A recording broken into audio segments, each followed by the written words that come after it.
Hello, friends. Welcome back to Dating as Humans. My name is Josh. This is a channel where we talk about rational and intelligent and intentional dating. Today, we want to talk about the three signs that your relationship might actually be a ticking time bomb. Okay. A lot of people don't notice these, but these are the rational three things that could indicate that your dating relationship is about to go up in flames, as they say. Okay. Most relationships don't suddenly fall apart for no reason. Usually, the problems build for months or even years. Okay, the breakup might feel sudden, but the warning signs, you can rest assured, are already there. And sometimes people ignore those signs because they don't want to overreact. They tell themselves, well, no relationship is perfect. We're just going through a rough patch. Things will get better eventually, right? And sometimes that's true. Every relationship does have difficult periods, right? But there are certain patterns that you should watch out for and be concerned with, okay? Especially when they become normal. And today we're going to talk about three of these patterns, okay? Sign number one that your relationship may be about to go exploding boom on you. You've lost respect for each other, okay?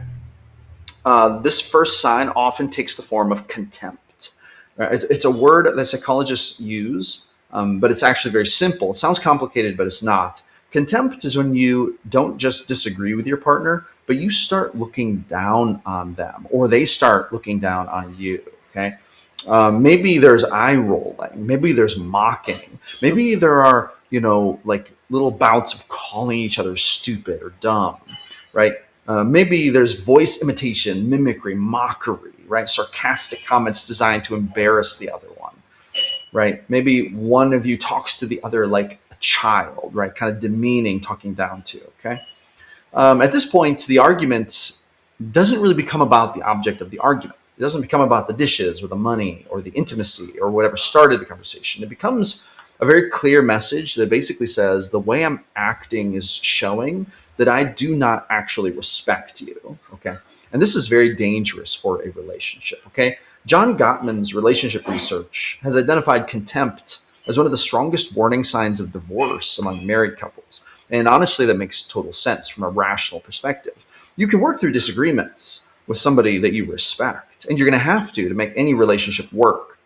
But it's much harder to build a healthy relationship with someone that you secretly think is pathetic or incompetent or weak or just not as good as you, or vice versa. If they think that about you, maybe they're just in it because they haven't fully taken stock of those feelings that they have towards you, right? Or vice versa, okay? Now, people sometimes say dumb things in the moment that they regret, okay? They might say a rude comment, and it might be a contemptuous comment, right? However, one comment here or there doesn't necessarily mean that contempt is running rampant through your relationship, right? So, it's more about a pattern of behavior. Was this a one time thing, or is this happening kind of regularly? If you can trace the pattern regularly, it definitely spells doom for the relationship, all right? It's only a matter of time. And to be honest, would you even want to be in a relationship like that? Probably not. You don't want to be in a relationship where you look down on the other person and you don't want them to look down on you. That's not really a good relationship, okay? So what do you do about it? So first, you want to stop pretending that the disrespect is normal. Stop saying, that's just how I talk, and stop accepting that from the other person. This is not normal. A relationship shouldn't have contempt built into it, okay? This is basically just, excuses to hide the truth. The truth is you actually don't belong together. And if there's contempt in the relationship, I'm just going to be honest with you. A lot of people don't want to hear this. The relationship probably needs to end. That might be hard to hear if you've been married for 20 years and have kids. I don't know what to tell you other than to say it's going to be a long road to kind of dissect that and figure it out.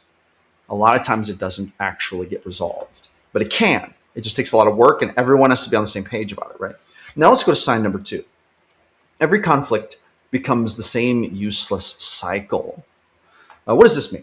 The second warning sign is that you keep having the same argument and nothing gets resolved. One person might bring up a problem, the other person becomes defensive, shuts down, changes the subject, or leaves. Then the first person gets louder because they feel ignored. Then the second person may withdraw even more because they feel attacked now, right? Or maybe they're stonewalling. And now you're no longer trying to solve the original problem. You get stuck in this cycle. Researchers sometimes call this a demand withdraw pattern. One person pushes for a conversation or change, while the other avoids, shuts down, or refuses to engage. The more one person pushes, the more the other retreats. Okay. Now, it doesn't take a rocket scientist to see that this is going to be a problem long term. You can't have a relationship where you don't actively work together to identify and analytically solve problems. It's just not rational, guys. This channel is all about rational dating. Let me tell you this: partners who you cannot get them to figure out what the problem is, you cannot seem to get them on the same page with you, admitting, yeah, okay, that is a problem we should work on, right? That would be reasonable. But if you can't get them to be reasonable, I hate to tell you this, but you're going to keep getting stuck in the same pattern unless you really compromise on your values. And that's probably not a good sign either. This is a major sign of what is probably some kind of emotional immaturity on somebody's part. And I hate to say this, like, I'm just going to shoot it straight like it is. If this is going on in the relationship, like the person doing this, they are probably not mature enough to take a relationship to a deeper level. If they cannot acknowledge what you see as a problem, talk about it rationally, and think, okay, well, let's work together to figure out what is going on and how we can find a solution so that we can stop having this like argument or this disagreement. So, and then we can figure out if we can fix this together. If they're not mature enough to have that conversation, it's probably time to bounce. All right. And that's on both sides. If you're the one who does this, take a serious hard look at yourself. Okay. And that's just the truth of it. What can you do about it? I mean, you can try to change the rules of the argument. Stop trying to solve serious problems when one or both people are completely overwhelmed. Sometimes it might work to say, hey, let's talk about this tomorrow after someone has had a good night's sleep. Maybe someone's brain is tired, right? You can take some time to calm down, right? Sometimes people stonewall or they argue because they're maybe caught in an emotional moment. But guys, this is another thing we gotta be careful about. Is we gotta find a way to sort of detach that really emotional side when we're trying to rationally solve arguments, when we're trying to rationally solve problems. This channel is all about rational dating, and I'm gonna be honest with you, we all need to develop that muscle where we kind of switch on the rational part and we can learn to look objectively at the emotional part. A lot of humans are incapable of this. People aren't going to want to hear that. People don't want to hear that you're worse at relationships if you stay emotional about them. You are. You're worse at them. But the truth is, until you can learn to kind of flip that switch and go rational mode and think, okay, let's objectively look at this.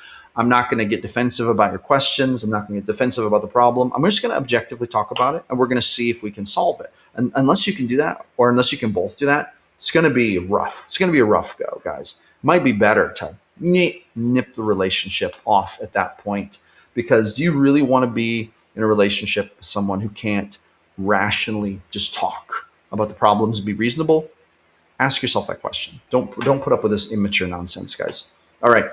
Sign number 3 that your relationship is probably a ticking time bomb ready to just explode. You've stopped caring about each other's inner lives. Okay. This sign is different because it's something that gets removed instead of a conflict that happens. You may not be constant fighting. There may not be cheating going on. Maybe there's no dramatic event. In fact, it may get really quiet. It might get very peaceful. Okay. But basically, this is, you stop being interested in each other. You stop caring about how the other person's day went. You stop really caring if they have something to tell you. You're always just like maybe browsing on your phone, or they're doing that. Like they don't really seem to care. Maybe, you want to share little things about your day and they don't really care about it, or vice versa. Affection becomes rare. Intimacy may disappear, right? Physical closeness may start to fade away. It might turn more into you pay bills together and you kind of spend time together, and but you're more like roommates or maybe even glorified friends rather than a romantic couple. Guys, when we're dating, intimacy is generally going to be some part of this, right? Now, that's not true for everyone, but most people want this. They want at least a good chance of this. They want to like have a relationship where they can be reasonably fulfilled in areas of like affection, being heard, talking, being close to someone, being physically close to someone. And if that's just not there and it's been kind of drifting apart, then there's probably some issue. And the issue is probably that you're growing like bored, complacent, uninterested due to time spent together, growing more normal, right? Now, there's an element of this where you can apply some work and change it. And this is the rational approach. If the other person is a good person in your life, a good dating partner, an actual good human, then actually it's not such a big deal to fall into a more normal state of life. There are two phases of a relationship. There's like the infatuation stage, and then there's like the commitment stage. And in the commitment stage, you kind of settle into a more normal working routine, but we still need to have some spark. We still need to have some romance. We still need to have some intimacy. We still need to have caring about each other's day, an investment in each other emotionally, socially, physically. And so if you do not actively work on those things, you're probably not going to have a secure, committed relationship. You're just going to drift apart. And then when someone catches feelings for someone else, it's going to be game over because they're going to realize what they were missing.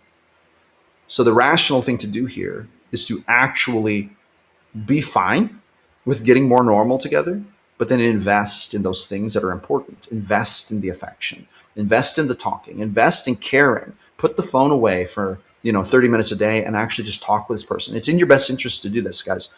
If you do not actively invest in your dating partner and keep keep kind of an audit open about how you guys are doing, how you're both feeling, whether you're both happy, whether you're both fulfilled, and then working on that.